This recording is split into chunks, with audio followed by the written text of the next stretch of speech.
Muito prazer, meu nome é Rodrigo Santana. Hoje trabalharemos com a Lei 9455 de 97, crimes de tortura. Tema sempre cobrado em provas, sobretudo na área policial. Vamos lá. Iniciaremos aqui com a previsão constitucional dos crimes de tortura. Em seu artigo 5º, a Constituição da República prevê que todos são iguais perante a lei, sem distinção de qualquer natureza, garantindo aos seus brasileiros e aos estrangeiros residentes no país a inviolabilidade do direito à vida, à liberdade, à igualdade, à segurança e à propriedade nos termos seguintes. E remeto vocês aos incisos 42, 43 e 44, que despencam também prova, né?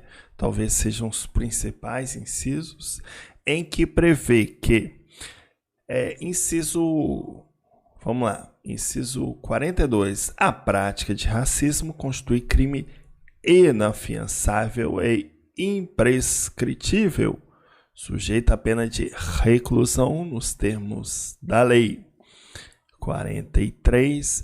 A lei considerará crimes inafiançáveis e insuscetíveis de graça ou anistia a prática de tortura, o tráfico ilícito de entorpecentes e drogas afins, o terrorismo e os definidos como crimes hediondos, por eles respondendo os mandantes, os executores e os que, podendo evitá-los, se omitirem.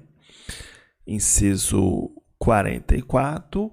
Constitui crime inafiançável e imprescritível a ação de grupos armados, civis ou militares, contra a ordem constitucional e o Estado democrático. Vejam bem, para a gente entender, e não é necessário memorização aqui. Na verdade, nós vamos definir que todos os crimes aqui previstos serão inafiançáveis. Então, portanto, atenção.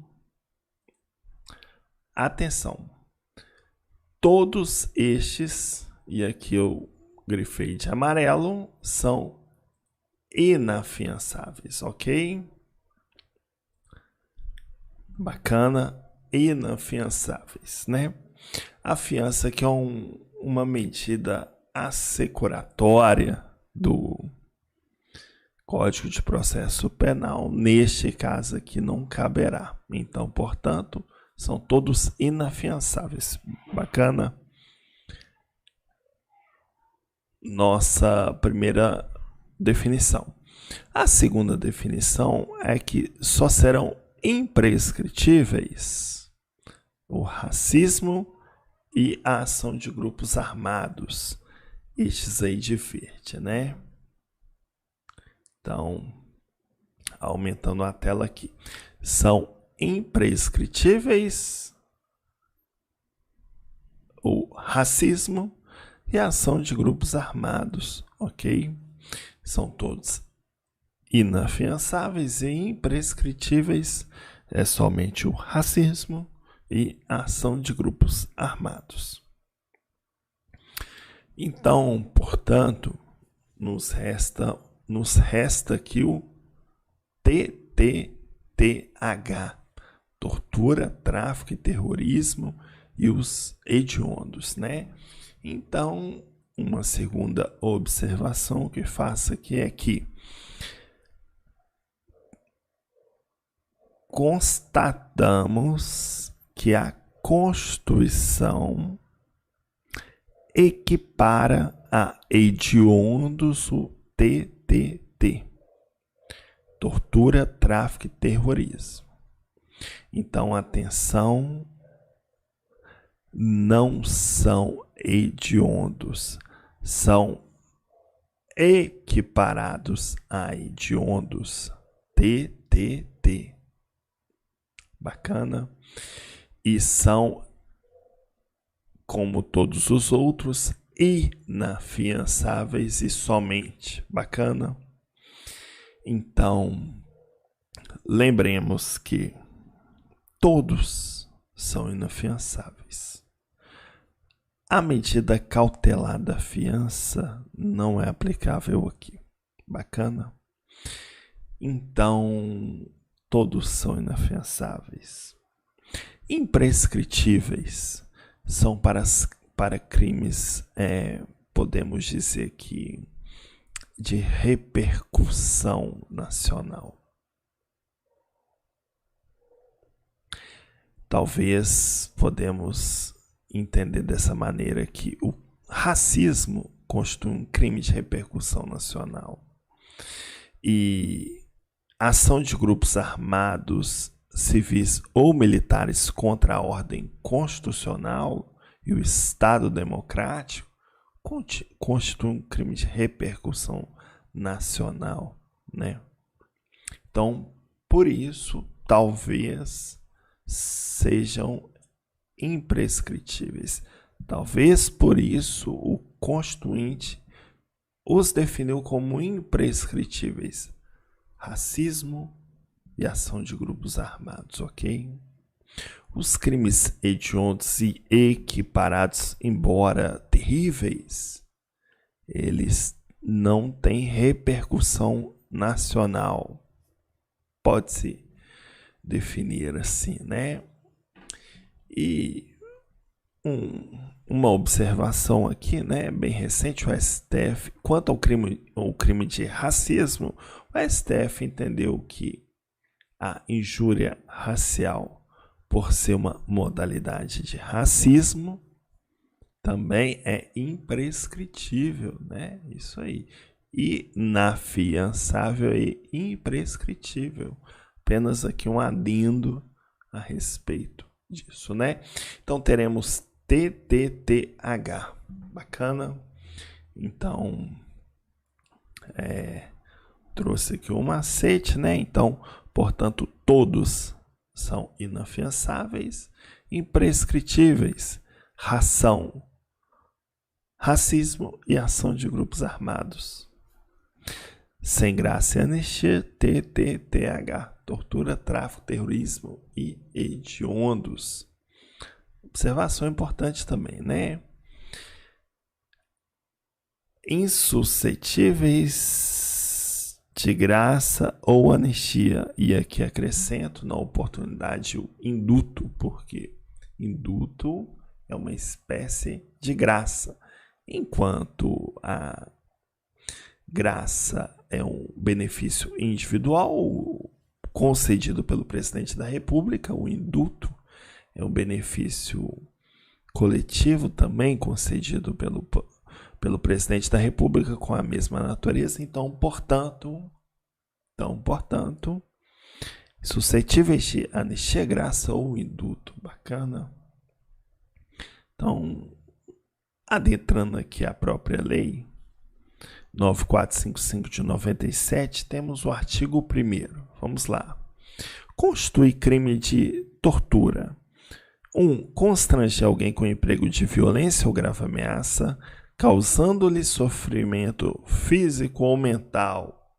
E aqui temos as modalidades de tortura, né? Veremos aqui as 5 modalidades. Primeira, com o fim de obter informação, declaração ou confissão da vítima ou de terceira pessoa. Esta é, pois, a tortura prova, ok? Né? Com a finalidade, vamos lá, ó.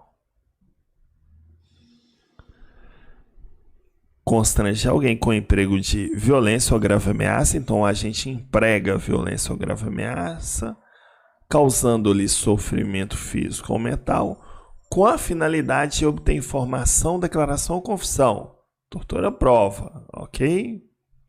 Para provocar ação ou omissão de natureza criminosa. Tortura é crime, ok?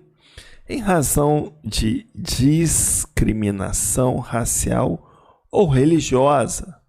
Tortura, preconceito, ok? Submeter alguém sob sua guarda, poder ou autoridade com emprego de violência ou grave ameaça a intenso sofrimento físico ou mental, como forma de aplicar castigo pessoal ou medida de caráter preventivo. Tortura é castigo, ok? Aqui, ó.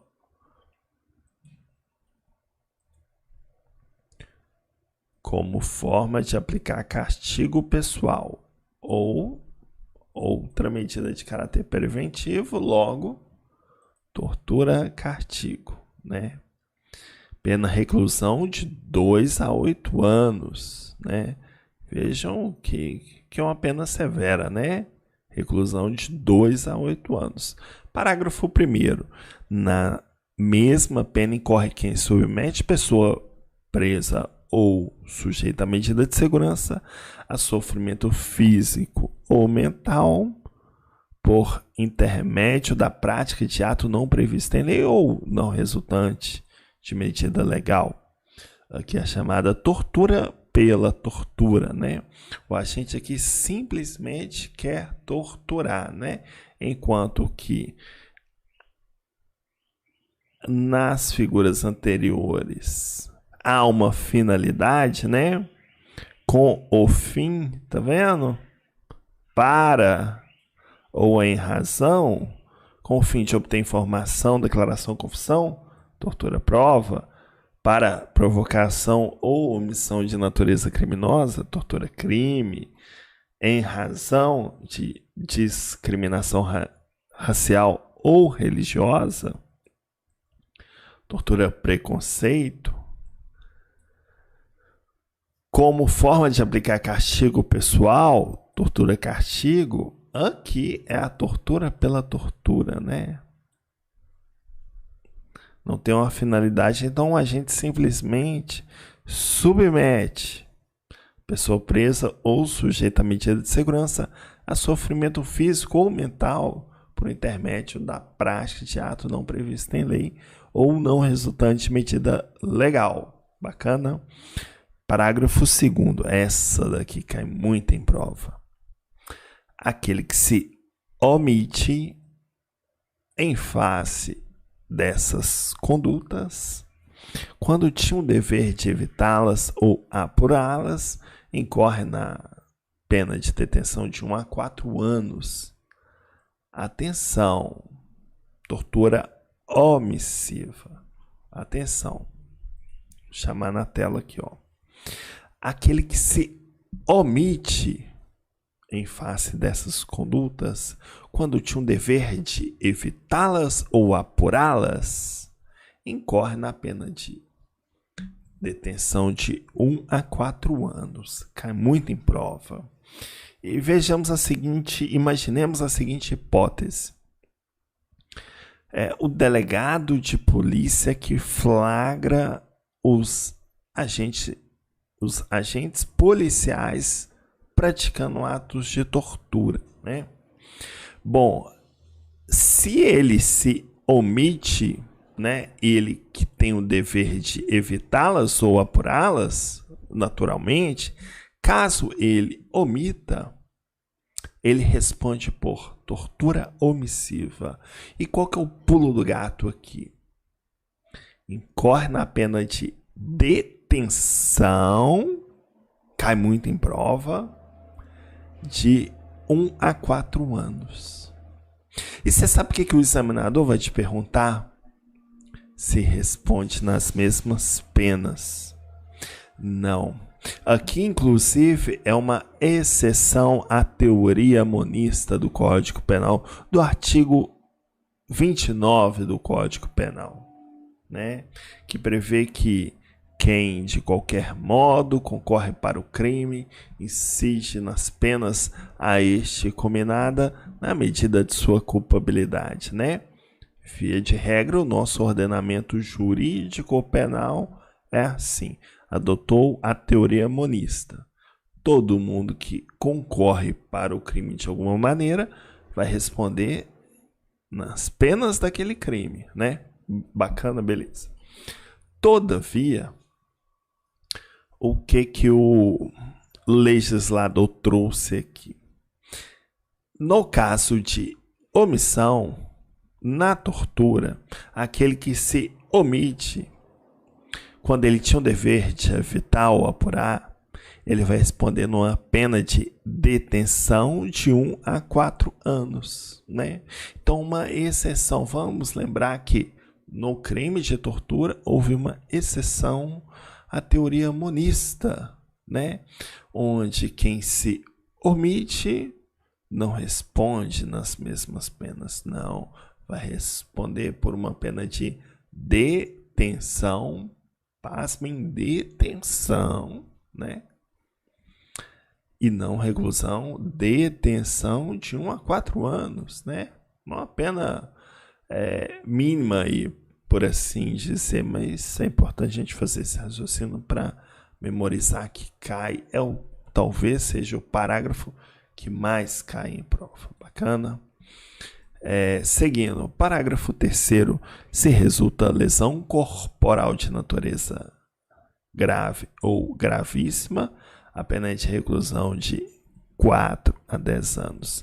Se resulta morte, a reclusão é de 8 a 16 anos. Bacana?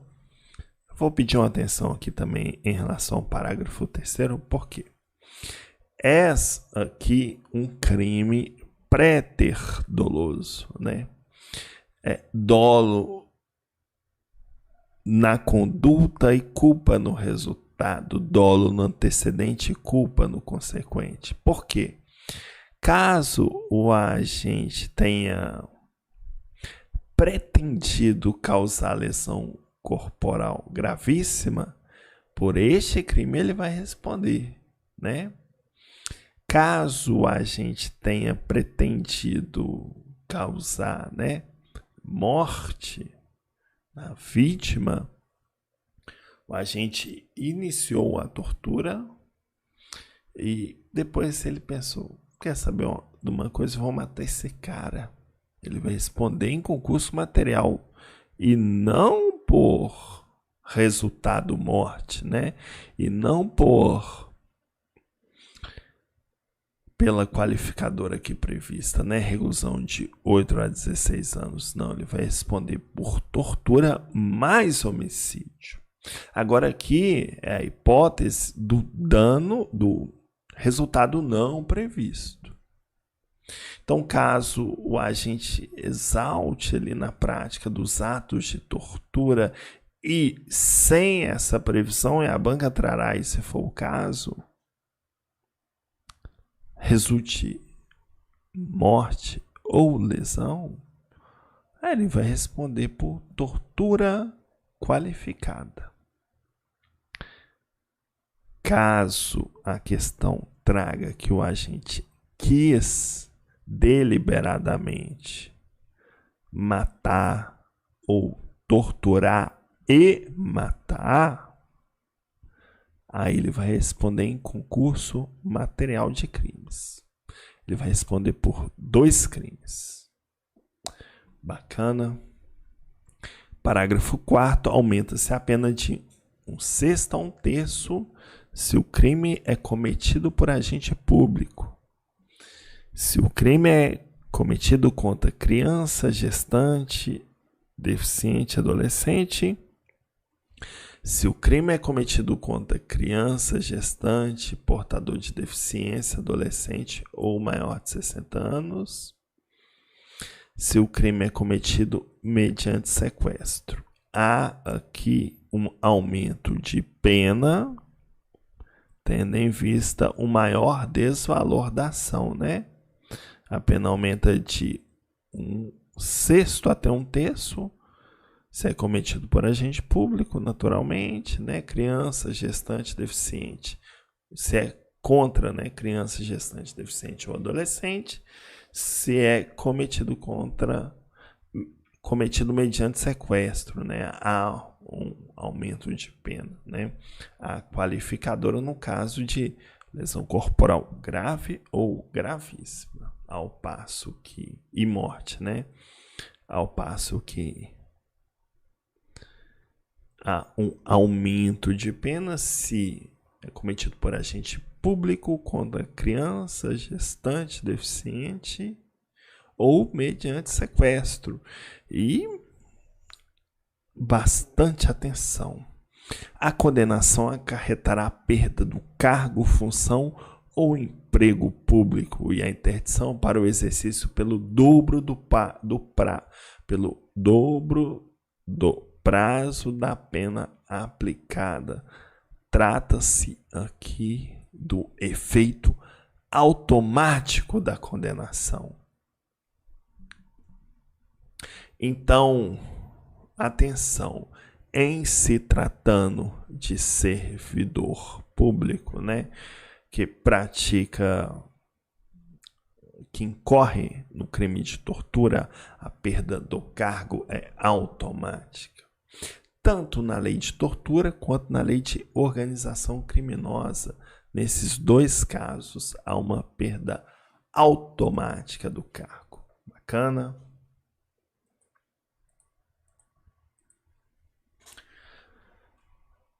Continuando. E atenção também, né, que cai em prova. Na lei de tortura,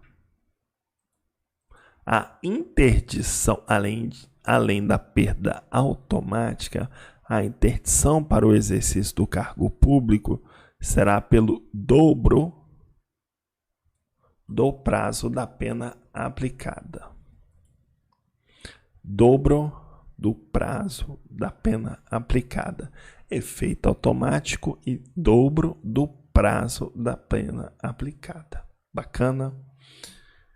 Vamos lá. O crime de tortura é inafiançável e insuscetível de graça ou anistia. Já vimos, né? Parágrafo 7º. Condenado por crime previsto nessa lei, salvo a hipótese do parágrafo 2º, iniciará o cumprimento da pena em regime fechado. Olha só. O STF já declarou inconstitucional qualquer previsão legislativa em que prevê regime inicial fechado. O regime inicial é circunstância de aplicação da pena considerado o caso concreto ali, né? Não cabe ao legislador prever, considerando apenas a gravidade abstrata do delito, o regime inicial fechado. Viola o princípio da individualização da pena. Todavia, pasmem, a CESP cobrou recentemente. A letra da lei estava na questão.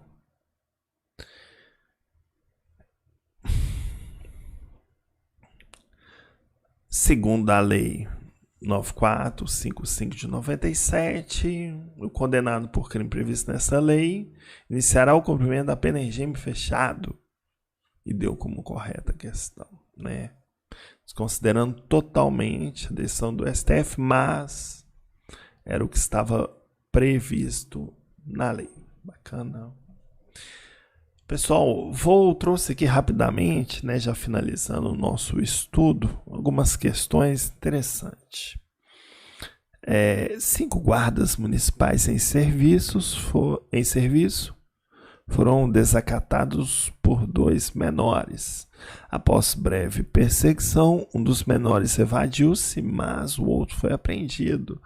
2 dos guardas conduziram o menor apreendido para o local isolado. Atenção, 2 dos guardas conduziram o menor apreendido para um local isolado. Imobilizaram-no, espancaram-no e ameaçaram-no, além de submetê-lo a choques elétricos. Os outros 3 guardas, atenção, deram cobertura. 2 torturaram e 3 deram cobertura. Aí vem a assertiva, né? Polícia Federal, Delegado de Polícia Federal 2018. Os 5 guardas municipais responderão pelo crime de tortura, incorrendo todos nas mesmas penas. E o gabarito é correto. Correto, sim. Vejam, entendam um exemplo. Entenda um exemplo.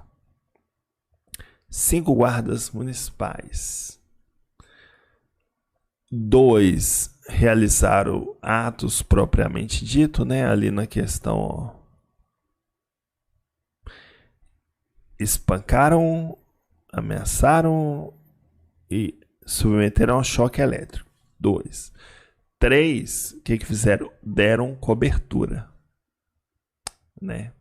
Então, aqui pergunta se todos incorrerão nas mesmas penas. A resposta é sim. Por quê? Porque não se trata de omissão. Vejamos a justificativa da banca. De fato, no caso apresentado, os 3 guardas que deram cobertura aos demais agentes torturadores devem ser responsabilizados como coautores pela prática omissiva própria, já que, embora não tenham realizado os elementos do tipo, contribuíram para a prática do delito de forma acessória. Temos então uma divisão de tarefas. Enquanto 2 guardas agrediam a vítima, os outros 3 vigiavam o local como forma de obterem sucesso na empreitada criminosa. Há um vínculo subjetivo entre os autores com o fim específico de cometer tortura, né? Então, portanto, eles não se omitiram. Não houve aqui uma omissão. O que houve é que uma divisão de tarefas.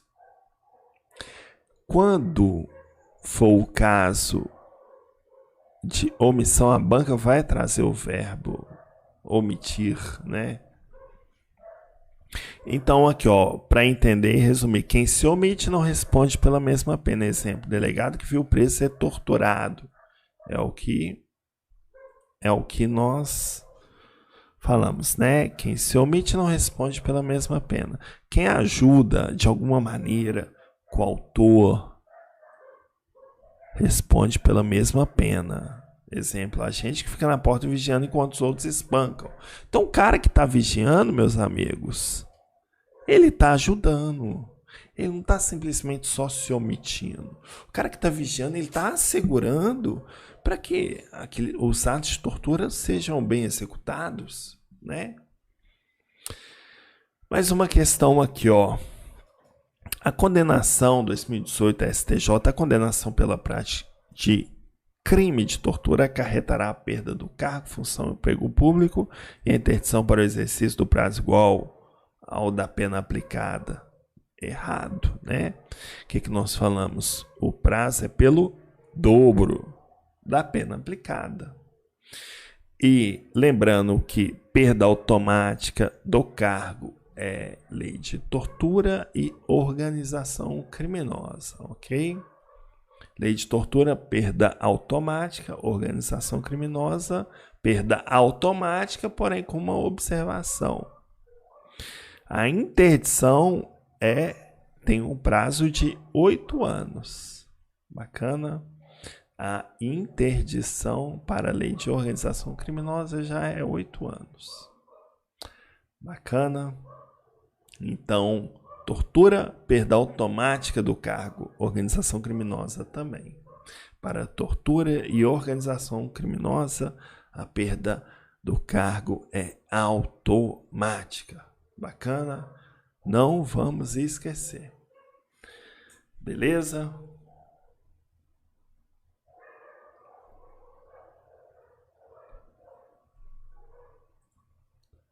Uma segunda observação é a lei de racismo, né?